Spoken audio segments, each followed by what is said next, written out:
C'est l'heure du sonneur. Et je suis très heureuse de retrouver Alexandre Langlois, Régis de Castelnau. Bonjour à tous les deux. Bonjour Clémence. Ah bah ça y a un petit décalage, c'est parce qu'ils sont pas ensemble en Zoom. En plus il faut qu'on monte un petit peu le son de Régis, on l'entend loin, c'est pas parce qu'il est loin qu'il voilà, c'est bon, on l'a récupéré. Alexandre Langlois, je rappelle votre livre, Essayer la démocratie. Oui, on peut toujours essayer. On peut, hein. Ouais. Au bal masqué de la Macronie, édition Talma. Régis, une justice politique aux éditions L'Artilleur. Beaucoup de sujets pour vous deux aujourd'hui. Mais comme Alexandre Langlois est là et qui m'a fait une petite demande, on va commencer par son sujet. Vous vouliez absolument revenir sur les émeutes du PSG en premier. Alors oui, les émeutes, évidemment, les images, peut-être d'ailleurs qu'on pourra en passer. D'ailleurs, je crois qu'on en a une de pillage de boutiques de téléphones avec ces jeunes qui se servent allègrement pendant cette fameuse soirée on va dire de grand n'importe quoi qui a suivi la victoire du PSG. Regardez ces images, juste on peut les regarder pour ceux qui ont l'image d'ailleurs parce que tout le monde l'a pas, mais ouais, tout le monde se sert. C'est l'idée, c'est qu'on prend le téléphone dont on a besoin. Et puis alors, ce qui est intéressant, c'est que depuis lundi, on a déjà 25 émeutiers qui sont passés en comparution immédiate devant le tribunal correctionnel de Paris. Et les résultats des peines prononcées n'est pas très surprenant, vous me direz, mais pas très impressionnant. Du sursis, des travaux d'intérêt généraux, donc, qui s'accompagnent parfois d'une très légère amende. 500 € pour l'un d'entre eux, qui en plus d'avoir été reconnu coupable d'avoir pillé une boutique de téléphone, est aussi sous OQTF. Donc on a quelqu'un là qui est en train de se servir allègrement de téléphone, qui est sous OQTF, mais son amende, c'est 500 € d'amende.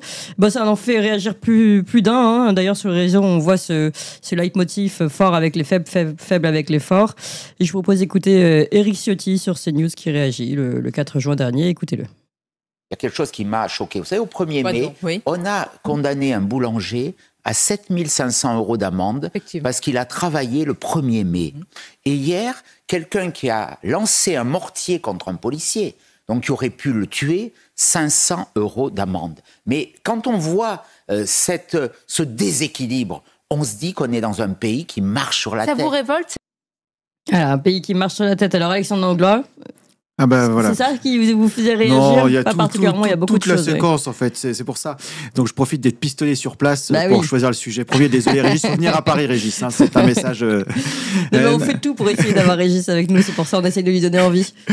Non, c'est toute la séquence sur le PSG, enfin, pas le PSG, mais toute la séquence sécuritaire derrière qui est zéro, en fait. Un dispositif où, je ne sais plus si c'est le ministre, M. Retailleau, ou le M. Nunes, préfet de police, qui a dit ce n'est pas le dispositif qui était sous-dimensionné, c'est qu'il y avait plus de délinquants que prévu. Il y avait trop de délinquants. Donc, du coup, c'est que c'est sous-dimensionné. Oui. Je ne dirais pas que ça n'a pas marché. C'était pas un échec, ça n'a pas marché. Voilà. Du Macron. Donc, on reconnaît les cabinets de conseil qui parlent derrière. L'autre chose aussi, c'est les deux images qui m'ont choqué. C'est les émeutes, des gens qui veulent tout piller, alors qu'il y a des gens qui peuvent être contents d'avoir le sport, c'est être ensemble, le dépassement de soi. Donc voilà, des moments sympas et festifs. Des valeurs là. Voilà, exactement.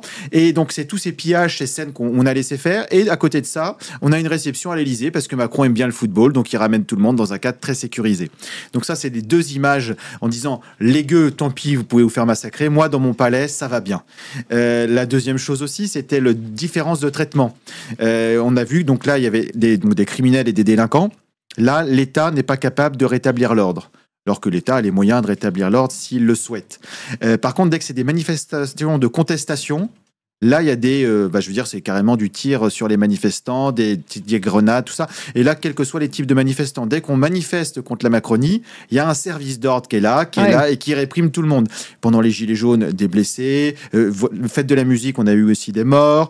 On a eu encore récemment Sainte-Soline avec des écologistes. En fait, dès que quelqu'un conteste la politique macronienne, il y a tous les moyens qui sont mis en place et on n'hésite pas à blesser les gens qui manifestent, qui est un droit, pour le coup, légal de manifester. Piller des boutiques, ce n'est pas un droit légal. La deuxième chose derrière, après, c'est les peines. Il tirait un tir de mortier sur un policier. Non, mais du coup, ça me fait rire parce que ça, c'est Monsieur Darmanin à l'époque qui avait dit on va réglementer la vente des feux d'artifice parce que du coup, il y a des gens qui s'en servent en faisant n'importe quoi. Finalement, les gens qui voulaient faire des fêtes dans leur jardin ne peuvent plus le faire et les délinquants peuvent continuer de tirer sur les policiers. Donc, ce qui veut dire qu'on a des mesures inefficaces et Monsieur Darmanin est toujours ministre de la Justice, content de son action. Donc, on a toute une panoplie de gens incompétents qui dirigent. On a Monsieur Nunes aussi, que j'aime j'aime beaucoup, préfet de police, Ça, on sait. un très bon courtisan de Monsieur Macron qui s'est laissé surprendre une fois de plus. Mais qu'est-ce qu'on attendait de cette personne qui coordonnait la cellule de renseignement à l'époque de l'affaire Samuel Paty, donc un attentat? Et sa réponse a été « J'étais pas au courant de ce qui se passait. Embêtant, Et j'ai rien coordonné. Mais ce monsieur, comme il tire très bien les pompes, il est encore préfet de police. Donc, à force de mettre des courtisans plutôt que des gens compétents, on a ces résultats. C'est embêtant quand même. Donc, c'est plus qu'embêtant, parce que derrière, c'est la sécurité des gens. Donc, en fait, on a tout un déroulé de ce qui est caractéristique de la sécurité en Macronie. On a le pouvoir qui est protégé. Quand ça met de l'insécurité et de la peur dans la rue, on laisse faire. Quand il y a besoin derrière de la répression, on fait. Parce qu'en fait, ce qu'ils vont dire derrière, vous avez vu, on a besoin de plus de moyens. On a besoin de plus de policiers. C'est parce qu'on n'avait pas assez de policiers et de moyens qu'on n'a pas pu assurer l'ordre. Donc, on va renforcer les unités, on va renforcer les policiers, mais qui ne seront pas utilisés pour renforcer l'ordre. Ils seront utilisés pour aller taper les prochains manifestants qui contesteront la prochaine mesure d'Emmanuel Macron.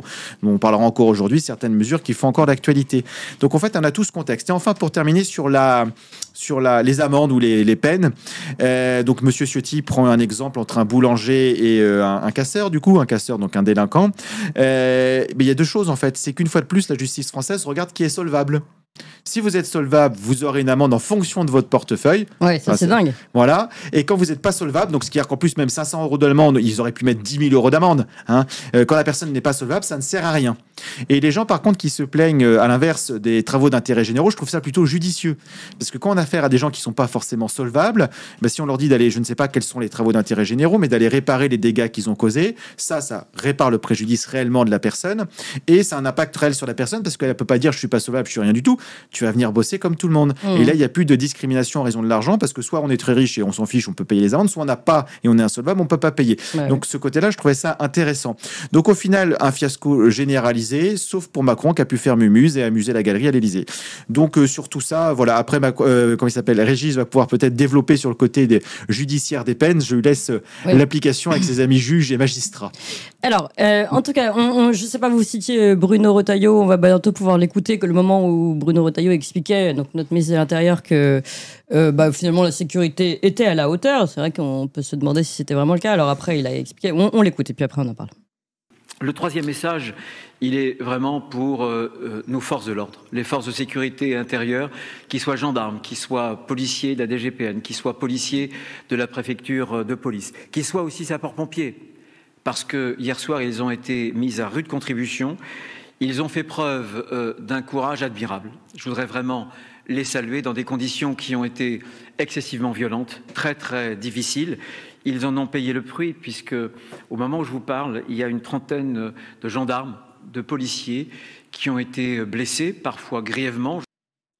Oui, bon, en fait, on n'avait pas le moment l'extrait où il disait que la sécurité est à la hauteur, mais c'est pas grave. Il le dit juste après. Et pour une petite image quand même d'illustration du PSG pour se rappeler, avant de donner la parole à Régis, le périph' qui était envahi pendant ces émeutes suite à la victoire du PSG. Regarde ça. Voilà, donc là c'est bien bloqué. On voit que Laurent Nunez a raison, là. Les choses étaient bien gérées. Bien géré. Pour une fois, c'est pas la faute d'Anne Hidalgo si ça bouchonne sur le périph'. Oui, exactement. C'est ça. Là, je suis sûr qu'elle a claironné Régis. Mais juste une précision sur ce que vient de dire Retailleau, parce que du coup, je rappelle en plus que comme capitaine de navire, chef des troupes, il n'était pas là. Il était parti en Vendée pendant ce temps-là. Donc, quand il y a un événement d'une telle ampleur, on est présent. Donc là, il n'est pas là. Il dit que les gens étaient calibrés. En fait, le fait de sous-calibrer le dispositif, de ne pas avoir de personnes qui donnent les bons ordres et de faire laisser faire, c'est des responsables politiques qui mettent en danger les policiers et les citoyens. Donc en fait, quand il dit c'est vraiment dommage, vous avez été blessé, etc., je suis de tout cœur avec vous, déjà, il n'était pas présent, et c'est à cause de lui qui les a mis en danger, parce que c'est lui qui a choisi le dispositif. Ouais, je précise qu'il y a quand même eu 35 pompiers blessés, 782 policiers et gendarmes blessés quand même ce jour-là. Comme quoi, vous voyez... Ah non, là, pardon, j'étais peut-être sur autre chose. J'étais sur l'émeute sur Naël, donc vous voyez, c'est pas les mêmes chiffres, mais on va en parler après. Régis de Castelnau, en tout cas, sur le PSG. Alors sur le PSG, je pars d'un élément politique dont on parle peu et que personnellement m'a beaucoup intéressé parce que j'ai entendu sur Tocsin, vous savez, c'est une très très bonne radio. Tocsin, alors je me rappelle plus le nom de l'intervenant, c'était un livre sur les nouvelles formes de la guerre. Et il expliquait aujourd'hui qu'elle était essentiellement menée par des irréguliers. Donc, c'était assez intéressant. Parce que qu'est-ce qui a été en cause ? Pardon? C'était Bernard Wich, non? Bon, enfin, oui, c'est ça. Oui. Voilà, exactement. Excusez-moi pour mon Alzheimer précoce. Donc, c'est ce lumpen prolétariat. Ce lumpen prolétariat qui est une des masses de manœuvre, qu'il le veuille ou non, de LFI, c'est une masse de manœuvre. Le camarade Marx et le camarade Lénine nous ont dit ce qu'il fallait en penser du point de vue de la gauche, ce sont des ennemis de la gauche, et donc il y a ce lumpen prolétariat qui est manipulé, qui est aussi utilisé. Quand vous avez l'insécurité dans les rues, les honnêtes gens ne sortent pas, ils vont pas aller manifester, hein, surtout quand ils vont manifester, comme l'a dit Alexandre, on leur tape dessus s'ils manifestent contre le pouvoir. Donc, il y a ce problème d'une situation qui est une situation assez dramatique où vous avez une partie de la population qui est en guerre contre la société elle-même. Hein, ils ne sont pas en guerre contre Macron, ils ne sont pas en guerre contre tel ou tel Donné ou Retailleau ou que sais-je. Non, non, non. Ils sont en guerre contre cette société. Donc, l'image du magasin de portables est de ce point de vue-là très significative. Oui. Et face à ça, eh bien, notre justice dit au peuple français, aux couches populaires, allez vous faire voir. Parce qu'il faut être quand même très clair.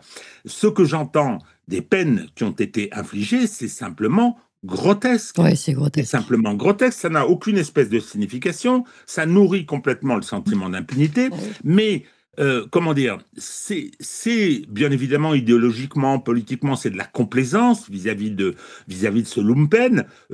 Chez certains, je pense que c'est une décision directement politique, parce que cette politisation de la justice, elle a de multiples facettes. Chaque fois, vous faites référence à mon livre et c'est gentil, mais je me rends compte que les choses se dégradent et que, effectivement, cette justice politique, elle a toutes les facettes, dont la répression judiciaire de ce qui vient de se produire et l'expression. C'est-à-dire que c'est une façon de dire au peuple français au nom duquel on rend la décision, écoutez, on s'en fiche de ce que vous pensez, hein, ça n'a aucune espèce d'importance et on va vous notifier et vous signifier que tout ça, c'est pas grave, parce que ce système, alors là je vais un peu plus loin, on va me dire que j'exagère. Je ne pense pas que j'exagère parce que je les connais bien.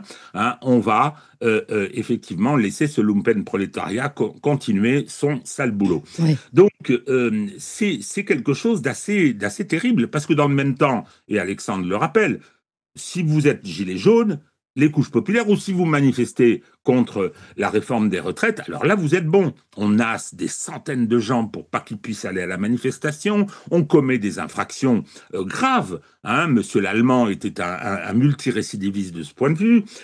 On envoie les forces de l'ordre et on mutile les manifestants. En revanche, là, on est gentil. 500 € d'amende, mais qu'est-ce que ça veut dire?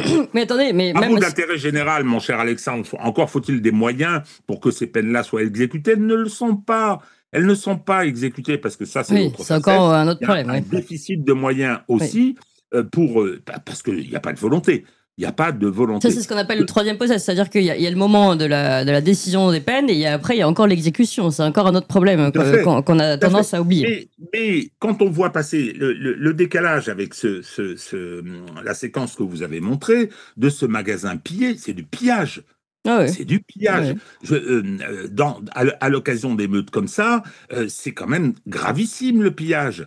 Il y a encore 50, 60, 70 ans, quand vous aviez ce genre de pillage, derrière, ça tombait. Mais ça tombait fermement. Et Alexandre, pour toujours sur ce deux poids, deux mesures, ce que dit Éric Ciotti là-dessus, c'est quand même... là-dessus, je pense que vous êtes obligé d'être d'accord avec lui. Quand il dit quand un boulanger ose travailler le 1er mai, il est condamné à 7 500 € d'amende. Celui qui veut travailler, celui qui veut gagner sa vie. Et à côté, on a un qui tire au mortier sur un policier pendant une émeute, 500 € d'amende. Et on revient toujours à qui est solvable. Hein. Oui. C'est toujours pareil. Non, je ne suis pas d'accord, Alexandre. Je ne suis pas d'accord. Je pense que c'est un choix délibéré de la part des magistrats. Je répète, je radote, qui sont ces gens? Comment ont-ils été recrutés? Qu'est-ce qu'on leur a dit à l'École nationale de la magistrature? Quelles sont les couches sociologiques auxquelles ils appartiennent? Ils trouvent ça normal. Ils trouvent ça normal.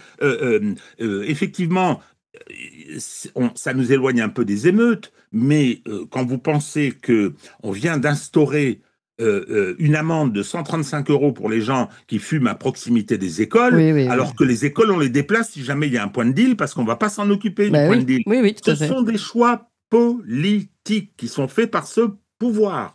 Et je reviens sur ce que je disais tout à l'heure concernant le lumpen prolétariat. Ce lumpen ne gêne pas le pouvoir en place.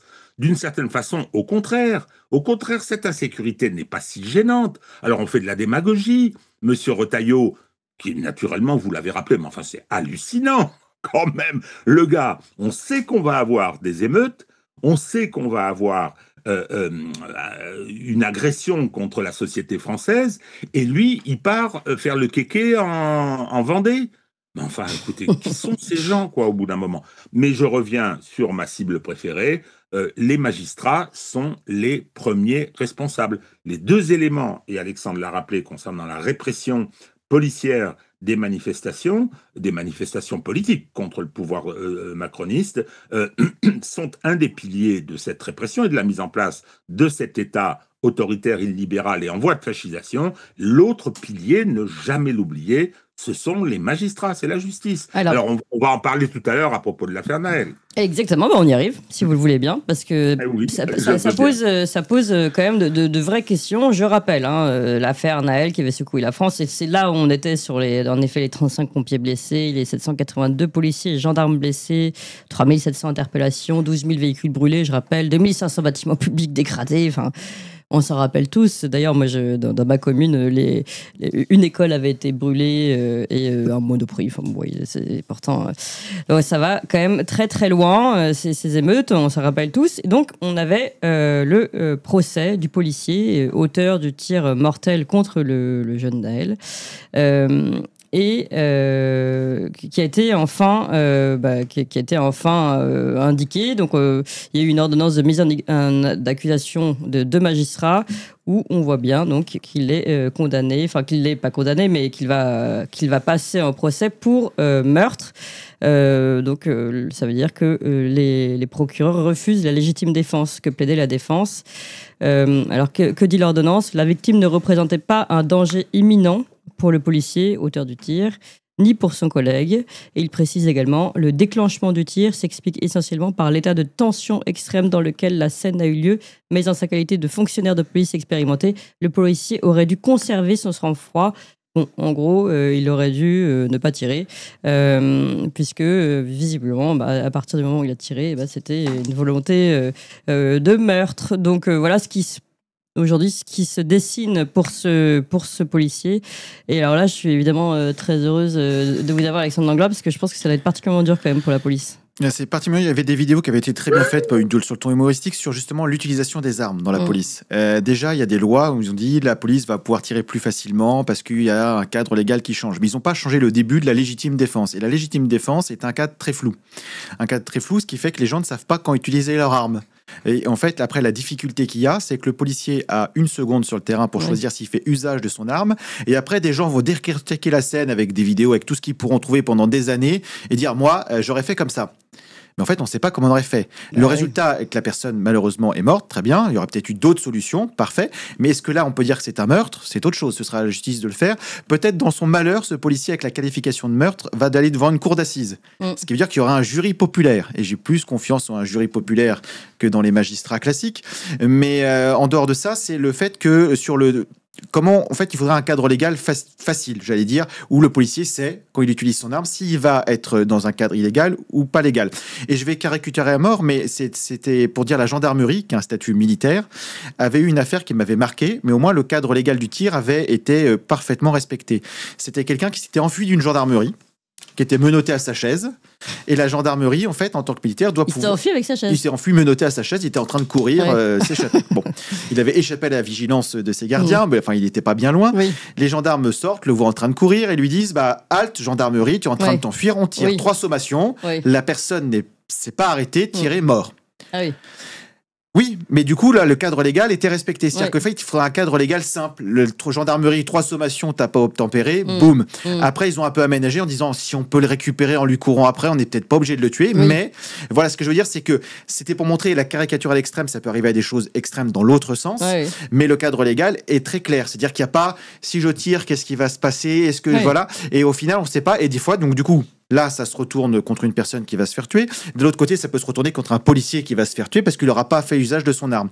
Et l'autre chose aussi qui n'est pas forcément pris en considération, donc ça, j'espère que la cour d'assises le prendra en compte. Si la personne repart, écrase quelqu'un parce qu'il n'a pas le permis, etc. Parce que là, ils disent, pardon, je remets en exergue, la victime ne représentait pas un danger imminent. Ça, c'est l'ordonnance de mise en accusation des 2 magistrats. Et du coup, c'est immédiat. Pas imminent pour le policier, mais pour tous ceux qui étaient juste derrière la voiture.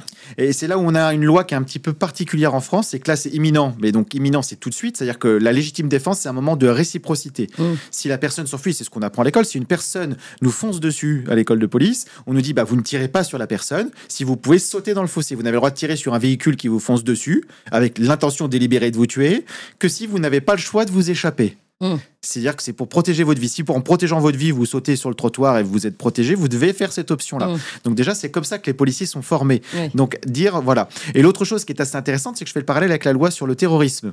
Où là, par contre, les policiers doivent se transformer en Madame Irma dans la loi. Il y a marqué, vous avez le droit le terrorisme dans le cadre de l'usage des armes à feu. On dit, si jamais vous pensez qu'un massacre va se reproduire dans pas longtemps, donc autant dire qu'on ne peut pas le savoir, vous avez le droit d'abattre le terroriste. Mais si vous pensez qu'il n'y aura pas de massacre qui va se reproduire dans quelques temps, imaginons qu'il n'a plus de cartouches, il n'a plus rien, il ne va pas tuer des nouvelles personnes. Et donc, c'est compliqué dans la tête d'un policier. Mais ça, c'est le nouveau cadre de la légitime défense. Donc c'est pour dire que, voilà, il y a des moments où ils nous disent, soyez Madame Irma, devinez les intentions de la personne, si elle est armée, est-ce qu'elle a encore des cartouches, etc. Mais que dans un cas de terroriste, quand c'est pour protéger des citoyens dans la vie quotidienne, là, c'est non, vous ne devez pas interpréter. En gros, ne jamais tirer, quoi. Laissez-vous comme ça. Le mieux, c'est qu'un policier sort son arme, il doit faire un rapport pour expliquer pourquoi il a sorti son arme, même s'il ne l'a pas tiré.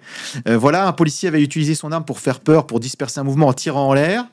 Pas le droit non plus, parce que pas de chance, il y en a eu une fois, il y a un cas où la balle était retombée, parce qu'avec la gravité, et il y avait tué une grand-mère. Bon, pas de chance, mais donc ça non plus, interdit. Et après, quand on sort son arme, par contre, et c'est là où le policier, on doit tirer pour tuer. Voilà, on n'a pas le droit de blesser. C'est-à-dire que l'objectif, c'est qu'on dit, si vous sortez votre arme, c'est pour neutraliser la personne, c'est-à-dire qu'elle soit en état de ne plus pouvoir bouger, mais blesser gravement. C'est-à-dire qu'elle doit plus être. On imagine donc c'est parce qu'il doit y avoir un danger immédiat et grave. Et les donc, consignes qu'on a. Suffisamment grave, donc il faut que la blessure soit grave tant qu'à faire. C'est-à-dire qu'en fait la personne puisse plus être un danger. C'est-à-dire que si jamais on la blesse, mais qu'elle peut continuer de tirer, par exemple si elle est armée, ou qu'elle peut prendre sa voiture. Ça peut être reproché aussi. Oui. Non, mais c'est incroyable. Donc voilà, et les dernières consignes, c'était voilà. Donc il y a plein de consignes contradictoires, etc. Donc en fait, c'est très compliqué au final.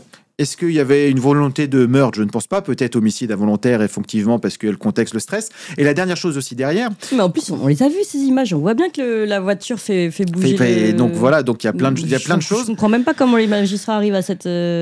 Parce qu'en fait, pas, Clémence. Moi, je vais juste le dernier mot d'Alexandre, et après Régis. Sur la formation au tir des policiers aussi, ce qu'on dit un policier expérimenté. Je rappelle que les policiers tirent 3 fois par an 30 cartouches. Donc, dans des conditions de salle de tir fermées, etc. Avec un casque sur les oreilles, tout va bien, on est dans un centre de tir aseptisé, voilà. Et encore, quand l'État paye l'entretien des stands de tir, parce que je sais que quand j'étais en service, pendant 1 an, on n'a pas pu tirer dans un stand de tir, parce qu'ils n'avaient pas renouvelé le contrat de ménage. Donc le stand n'était plus les aérations n'étaient plus nettoyées. Non, c'était les aérations, donc que les particules de poudre qui étaient pas enlevées. Donc il y avait un risque effectivement pour la santé. Mais ils ont dit on a oublié de renouveler le marché, donc du coup vous tirez pas. Donc ce qui fait, et la Cour des comptes le rappelle régulièrement, plus de 50% des policiers n'ont pas leurs 3 tirs annuels. C'est-à-dire que même réglementairement il y a ça. Donc après ils nous disent oui voilà il y a ça qui va pas quand même. Mais en fait de façon générale le stress etc. On n'est pas formé pour ça. Donc après parce qu'on nous dit ça coûte cher les cartouches. Et à tel point je veux dire pour montrer le niveau de je veux dire, on veut faire des économies de bout de chandelle. Moi, je voudrais bien que tous les policiers soient des tireurs d'élite et tirent régulièrement avec des cartouches illimitées. On y va. Non, il y a eu des fois des cartouches qui avaient été mises au banc en disant on n'est pas sûr, elles peuvent peut-être abîmer l'arme, etc. On va pas les tirer. Puis à un moment, il y a quelqu'un dans un ministère qui a pris une circulaire qui a dit on va quand même les tirer parce que ça va nous coûter moins cher. Voilà, et donc en fait on est tous sur ces économies de bout de chandelle, etc. Donc ça, au final, derrière le policier a une part de responsabilité, c'est lui qui a tiré, qui a sorti son arme, mais derrière j'aimerais bien qu'on remonte toute la chaîne hiérarchique des responsables en disant est-ce qu'il avait vraiment ces 3 tirs, est-ce que je rappelle la scène et je rappelle que le petit ange Naël n'était pas un petit ange, mais bon, Régis. Alors, Je trouve que tout ce que vient de nous dire Alexandre est très intéressant. Oui. Très intéressant. Moi, je suis plutôt.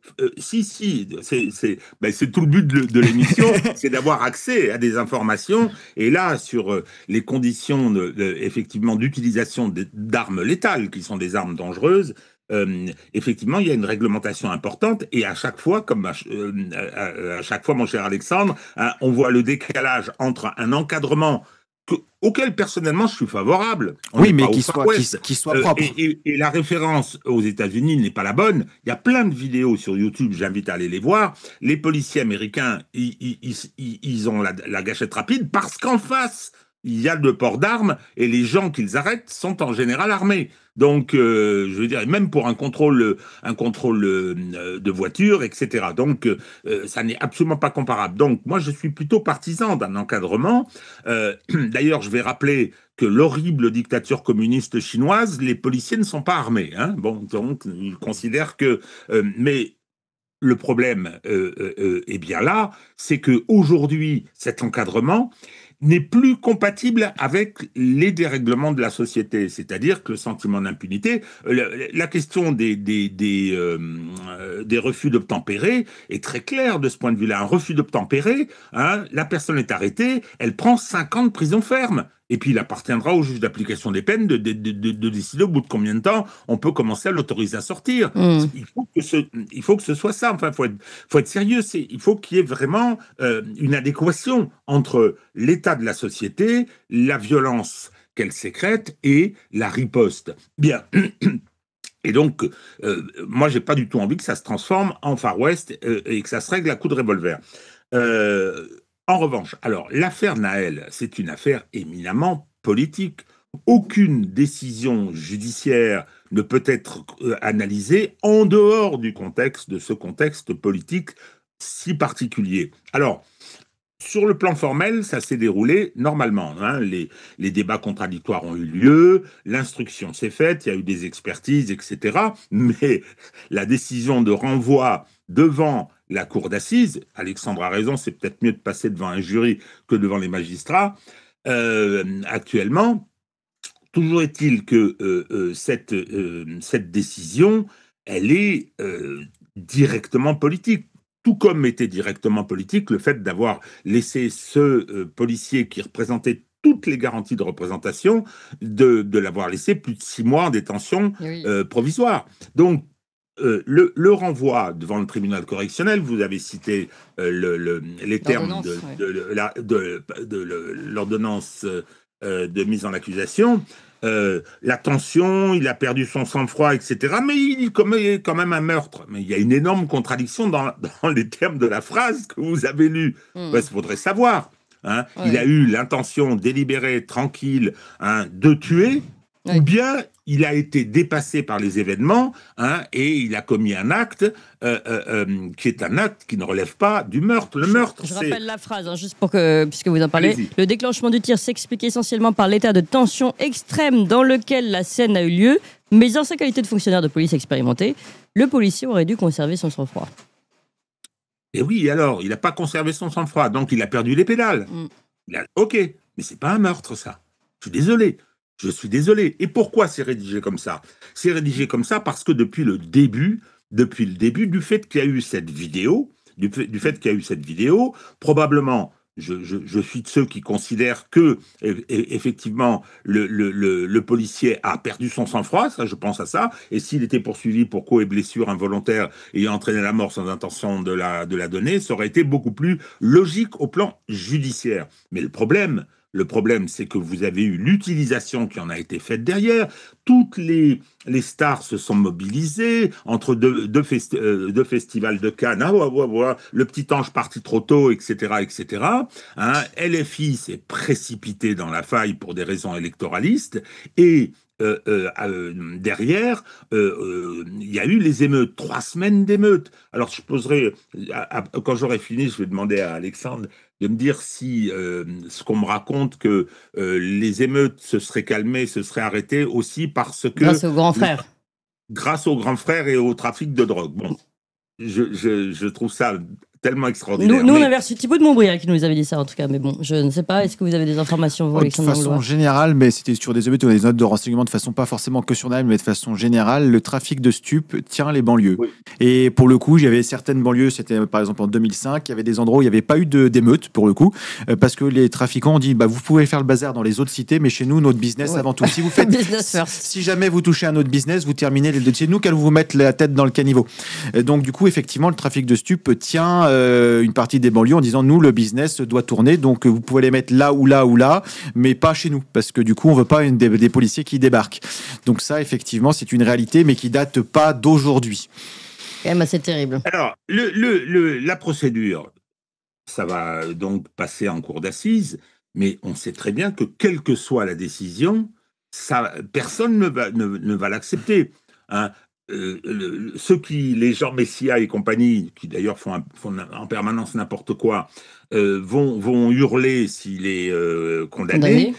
De l'autre côté, si la condamnation n'est pas de la prison à vie avec une demande de rétablissement de la peine de mort de la part des petits bourgeois et de la part de Libération, on va dire que la justice n'a pas été rendue. Et on va repartir vers les émeutes. On va repartir. Ce dossier est totalement pourri. Il est le fruit de l'état de la société. Par conséquent, on ne peut pas avoir une réflexion sur la dimension juridique et judiciaire de cette affaire. C'est une affaire éminemment politique et qui est traitée par la justice de façon éminemment politique. Elle respecte les formes, c'est très bien. Hein, elle rend une ordonnance de mise en accusation, pourquoi pas, si les magistrats ont la conviction qu'il y avait vraiment une intention de tuer, que c'est bien un meurtre, parce que c'est de ça qu'il s'agit. Hein. Donc, très bien, ils rendent leur décision. Ce que je dis simplement, c'est que c'est pas le cas. Ils ont rendu cette décision, ils ont envoyé vers la cour d'assises, parce qu'imaginez un homicide involontaire renvoyé devant un tribunal correctionnel, on aurait eu des émeutes. On aurait eu des émeutes. Il y aurait eu quelques agitateurs qui auraient été ravis de le faire. Donc, c'est une affaire, une fois de plus, directement politique. Notre justice est malheureusement totalement engoncée du fait de l'état de la société dans un traitement politique de toutes ces affaires. Quand elle protège colère, puisque je viens d'apprendre que le parquet national financier se battait bec et ongle pour que tout soit prescrit, qu'il ne soit pas poursuivi. Et quand elle organise le renvoi en cour d'assises du policier de l'affaire Naël, c'est la même chose. Oui. Juste pour dire que c'est bien politique, parce que au moment de la Naël, donc il y a eu Naël, et un mois après à Marseille, il y avait eu Mehdi, qui était aussi un autre qui avait été tiré par des policiers, qui l'avaient laissé par terre. Et là, par la côte, il y a une faute grave, etc. Et par contre, là, on l'oublie. La personne a été défigurée du crâne.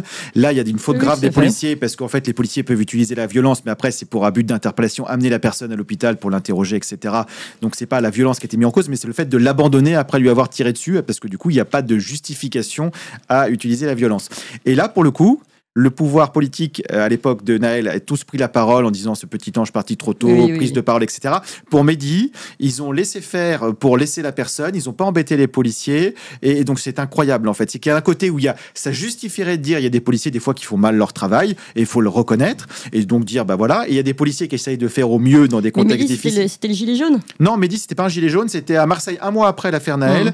Il était dans une rue, il y a des policiers de là-bas qui l'ont retenu, qui lui ont tiré dessus au flashball. Il a été défiguré sur le crâne. Il y a un morceau de crâne qu'on voit la taille de la balle. Et il l'avait laissé sur le sol, en fait. Il ne l'avait pas interpellé. Mais là, il n'y a pas d'image. Donc, du coup, c'est pas vendeur pour nos politiques. Et du coup, d'un côté, surtout, ça n'a pas été récupéré. Donc, eux, tant que c'est pas récupéré, ils le récupèrent pas. Mais c'est dramatique, en fait. C'est que d'un côté, on aurait pu dire, voilà, l'image de la police, il y a certains cas où ça pose problème. Il serait temps de faire le nettoyage de certaines brebis galeuses. De l'autre côté, il y a des policiers qui font au mieux parce que là, une fois de plus, la hiérarchie qui a laissé le cas de stress parce que manque de vacances, aussi les heures supplémentaires accumulées, le manque de formation, tout ça, ils sont pas au tribunal, ces gens-là. Donc voilà, donc en fait, on instrumentalise les choses pour dire on peut sauver un policier ou pas en fonction des arbitrages politiques, effectivement. C'est ça. Encore une fois, on est dans le politique. Bon, en parlant de politique, on va parler un tout petit peu d'Emmanuel Macron. Et pourtant, on était très nombreux jusqu'à maintenant, ce matin, sur Toxin. D'ailleurs, n'hésitez pas à mettre des pouces parce qu'on est plus de 6000 en direct et en instantané sur YouTube. Ça monte à toute vitesse. Mais même pas un tiers de pouce. Donc, allez-y à fond. Et puis, on va quand même parler un tout petit peu d'Emmanuel Macron parce que vous le savez, l'Assemblée nationale a annulé ces fameuses zones à faible émission. Ça, c'est quand même une victoire, pour le moment en tout cas, parlementaire. Mais Emmanuel Macron, lors d'un déplacement dans une usine de batterie à Douai, a expliqué et a montré son mécontentement. Alors, ce qui est déjà sympa, et ce qu'on va pouvoir voir pour ceux qui ont l'image, c'est bien que, comme d'habitude, il a pris le vêtement, quoi. Il s'est senti avec les ouvriers. Regardez ça et écoutez surtout ce que nous dit Emmanuel Macron. Le discours que j'entends en ce moment, ces dernières semaines, m'énerve au plus haut point. On voudrait revenir en arrière, surtout en disant non, abandonnons l'écologie, nos ambitions, pour préserver l'économie. Faux. On peut créer des emplois. On en a créé 2 millions, plus de 2 millions ces dernières années, en multipliant par 4 nos baisses d'émissions. Donc il y a une politique écologique à la française.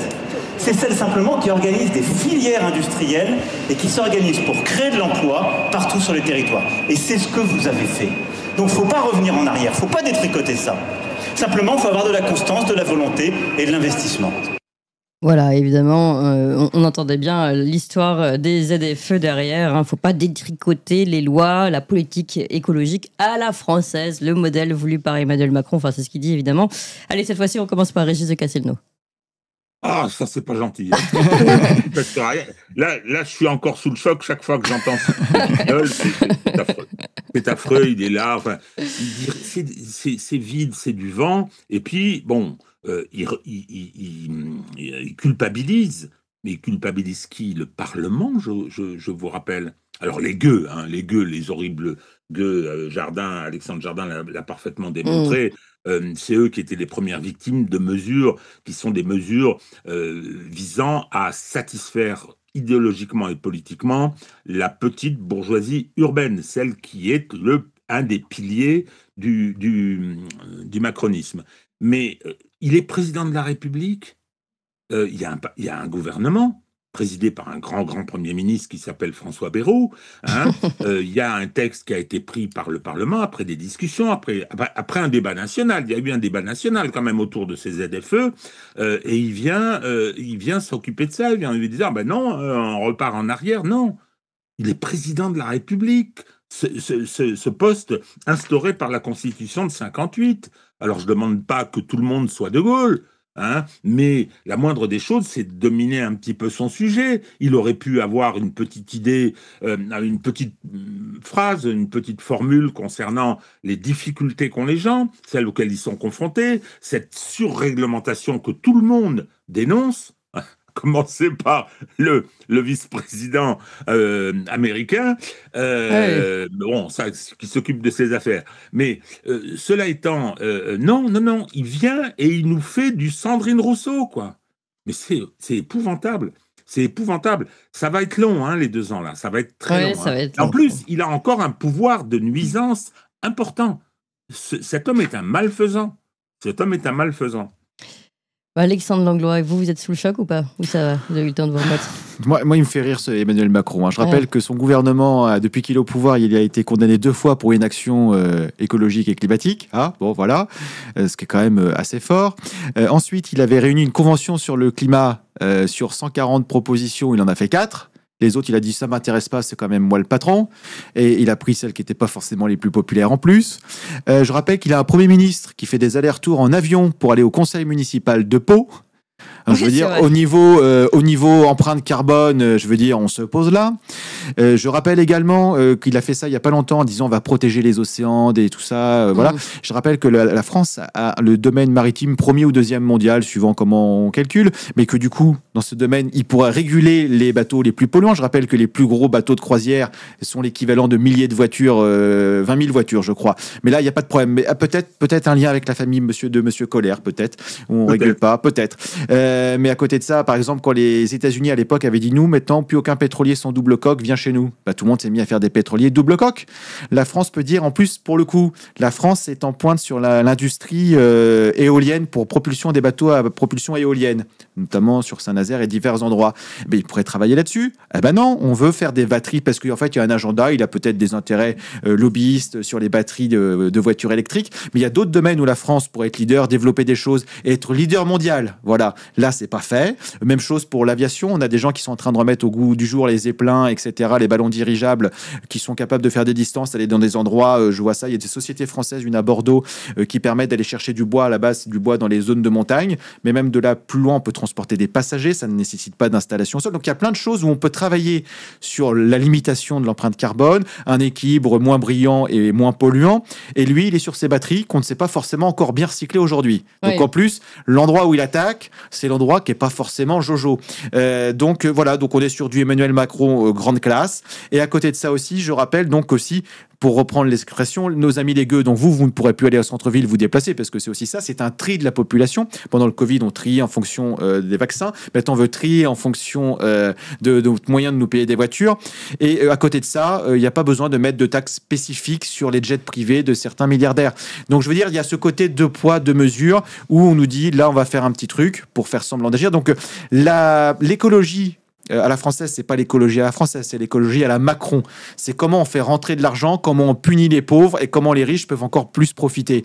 Les riches, je parle de gens très riches, je veux dire, parce que lui ou Emmanuel Macron ou des gens qui profitent du système comme tous nos élus. Voilà. Donc c'est un petit peu toujours ce système qui me fait penser un peu comme pendant les Jeux Olympiques où les gens devaient s'entasser sur le périph' dans des bouchons pendant que les officiels pouvaient passer sur des lignes prioritaires. Oui, bon, ça c'est classique. Non, mais je veux dire, il n'y a que des choses comme ça. En fait, il y a des gens qui sont privilégiés, qui sont au-dessus des lois, et après, on fait les lois pour les autres. Alors que si on fait le calcul des allers-retours à Pau de M. Bayrou et de tout ce que je viens de dire au niveau de l'aviation, au niveau des bateaux de croisière, etc., on pourrait avoir quelque chose de beaucoup plus mieux pour tout le monde. Là, pour le coup, ça améliorerait le quotidien de tout le monde, sans pénaliser les gens, et ça améliorerait, je veux dire, ça aiderait l'industrie française, je veux dire. Mais on n'est pas du tout là-dessus. Donc, une fois de plus, du Macron pur jus, insupportable, et après, tous les moyens qu'il va utiliser. Donc, j'ai vu qu'il voulait soit refaire une deuxième délibération, les députés ont mal voté, on va refaire une deuxième délibération, on veut réunir une chambre mixte paritaire entre le Sénat, on veut prendre le Conseil constitutionnel parce que le fait qu'on annule les ZFE, c'était dans une loi qui n'avait pas pour ce juillet les ZFE, donc on peut essayer de l'annuler de cette façon-là, donc c'est bien au Conseil constitutionnel, il y a son ami Ferrand, donc en fait il y a plein de choses qui sont mises en place pour dire au final, le président dictateur va décider et il fait son petit caprice, il n'est pas content. Voilà. Moi, il me fait penser au prince Jean dans Robin des Bois de Disney avec son pouce, je suis pas content, je fais ma colère. Voilà. Bon, alors, oui, concernant la loi ZFE, puisque Alexandre en a parlé à la fin, là, c'est que effectivement, c'est peut-être techniquement ce qu'on appelle un cavalier, c'est-à-dire que vous rajoutez à une loi qui porte sur autre chose quelque chose qui n'est pas directement lié. Hein. Donc, c'est cavalier, hop, on vient et on vous la met. Le Conseil constitutionnel censure en général les cavaliers. S'il considère que le lien n'est pas assez fort, il le censure. Je pense que la déclaration d'Emmanuel Macron nous annonce ce que son ami Richard Ferrand, installé au Conseil constitutionnel par le Rassemblement national, à ne pas oublier, je pense que effectivement c'est mauvais signe pour cette loi qui risque fort d'être censurée par le Conseil constitutionnel. Non pas sur le fond, hein, mais sur la forme. Donc, il faudra probablement à ce moment-là en déposer une nouvelle. Espérons qu'elle sera examinée aussi rapidement que la façon dont le Parlement vient de façon fulgurante de nommer le capitaine Dreyfus général sur proposition de Gabriel Attal. Oui, c'est vrai, c'est vrai.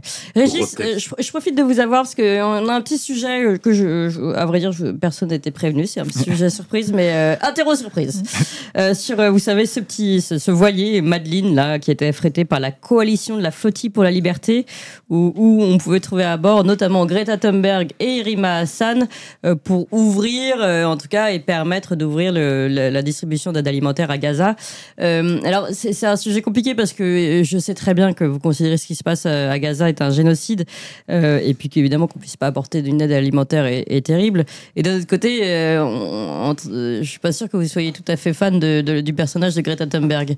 Alors, on va peut-être voir l'image d'ailleurs si vous déroulez avec le bateau Madeleine, la coalition de la flottille pour la liberté. Voilà, on la voit là qui est en train de s'approcher des terres de Gaza. D'ailleurs, ils ont après annoncé être menacés et avaient peur d'une attaque. Bon, ça c'est aussi la communication, parce qu'évidemment, Israël a refusé que le bateau puisse accosser sur ces terres. Alors, comment vous réagissez à cette opération de communication, malgré tout, Régis? Quand vous avez commencé, je me disais, je vais dire Joker. Bon, donc non, mais la cause, vous connaissez mes positions concernant la cause. Hein, je sais le boulot que beaucoup ont fait, je pense à ceux qui se battent, aux Médecins sans frontières, à d'autres, à des journalistes, à des écrivains. Enfin, il y a une mobilisation. Celle-là, je l'aime pas trop, quoi. Je ne l'aime pas trop parce qu'il y a un côté m'as-tu vu, il y a un côté Starlet, Greta Thunberg, c'était une imposture totale au départ. Rima Hassan, elle défend sa cause, je comprends, mais quelquefois, elle ferait bien de tourner plusieurs fois sa langue dans sa bouche avant de s'exprimer, de dire des bêtises. C'est affreux, il y a des drones qui nous survolent. Non, moi, j'aime pas beaucoup cette affaire. Alors, ça me rappelle un petit souvenir. Quand j'ai commencé sur Twitter, j'avais fait un tweet à l'époque, c'était il y a quelques années, où Greta Thunberg avait annoncé qu'elle allait à l'ONU. Je ne sais pas si vous vous rappelez de son discours, où elle avait insulté le fameux « How dare you » Voilà, elle avait été à l'ONU et elle y avait été envoyée également. Alors j'avais dit, j'avais écrit, j'espère qu'elle va passer par le triangle des Bermudes et qu'elle sera enlevée par les extraterrestres. Oh là là là là là là là là, qu'est-ce que j'avais pas fait? Je me suis fait insulter. Je me rappelle Esther Benbassa en tête d'avoir osé toucher à l'icône. Là, on la recycle sur ce. Je la trouve pas plus crédible qu'à l'époque. Voilà. Bon. Un petit mot, Alexandre, pour finir. En fait, moi, c'est tout ce qui peut apporter de l'aide à des gens qui sont en difficulté et bienvenue. Après, quelle que soit la personne qui l'apporte, si jamais ça permet de soulager des souffrances de personnes dans la bande de Gaza, très bien. Moi, si Emmanuel Macron, demain, que je n'apprécie pas beaucoup, dit j'emmène de l'aide humanitaire à Gaza ou dans une zone en Ukraine ou en Russie ou n'importe où dans le monde où il y a besoin d'aide, moi, j'enlèverais le côté personnel de qui porte le message pour voir le résultat de l'action. Et là, si l'action peut arriver au bout, malgré, on sait bien, une opération de communication pour les personnes dans le bateau, une opération de communication pour l'armée d'Israël qui blabla, on est menacé par un voilier, bon, ça va aussi. Mais du coup, de se dire que comment, en fait, les personnes qui sont en souffrance, parce que dans tous ces petits débats, on oublie quand même les... Non, mais évidemment, on l'oublie pas, nous, franchement, on le rappelle régulièrement. De façon générale, on a des Macron, par exemple, qui dit je reconnaîtrais peut-être l'État palestinien dans tant de temps. Je veux dire, pourquoi tu attends? Pourquoi tu n'envoies pas de l'aide humanitaire? Là, pour le coup, on ne demande pas d'aller tuer des gens, d'aller sauver des gens. Donc, toutes les personnes qui peuvent apporter de l'aide, malgré qu'elles vont se faire de la mousse, etc., que ce soit déplacé, moi, je serais pour et favorable à ça. Voilà. Après, ce que j'aimerais bien, c'est que les gens arrêtent de se tirer dessus et se discutent entre eux.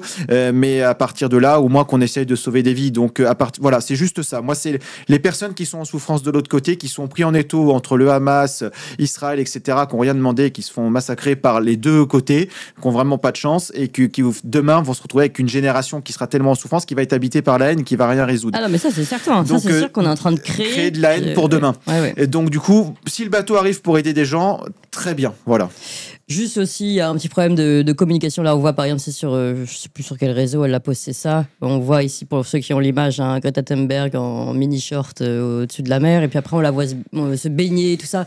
Même le fait de faire ces vidéos, parce que c'est elle qui décide de mettre ses vidéos où elle se baigne. À la rigueur, pourquoi pas de se baigner puisqu'elle est sur un voilier, qu'elle doit avoir chaud. Mais je trouve qu'il y a quand même la mise en scène, on est d'accord. La mise en scène est ridicule. Je veux dire, non, mais elle pourrait au moins prendre l'air sérieux et concerner. Enfin, c'est comme Emmanuel Macron dans le train, c'était la fameuse affaire du mouchoir, quoi. On a envie de dire, mais prenez un air sérieux au moins devant les caméras, quoi. Et au final, ce que j'attendrais de voir quand même, c'est qu'ils peuvent faire leur show et tout ça. Je trouve ça dommage, ça porte préjudice à leur cause, je trouve. Mais la vraie question, c'est à la fin, est-ce que l'aide humanitaire va arriver? Parce que s'ils ont fait tout leur truc pour se mettre en scène et qu'au final, il n'y a pas de résultat. Ouais, c'est juste pour se dorer son blason à soi. Alexandre, il n'y aura pas de résultat. Il n'y aura pas de résultat. Israël fera ce qu'il voudra, comme depuis le 7 octobre. Le massacre va continuer, on le sait bien.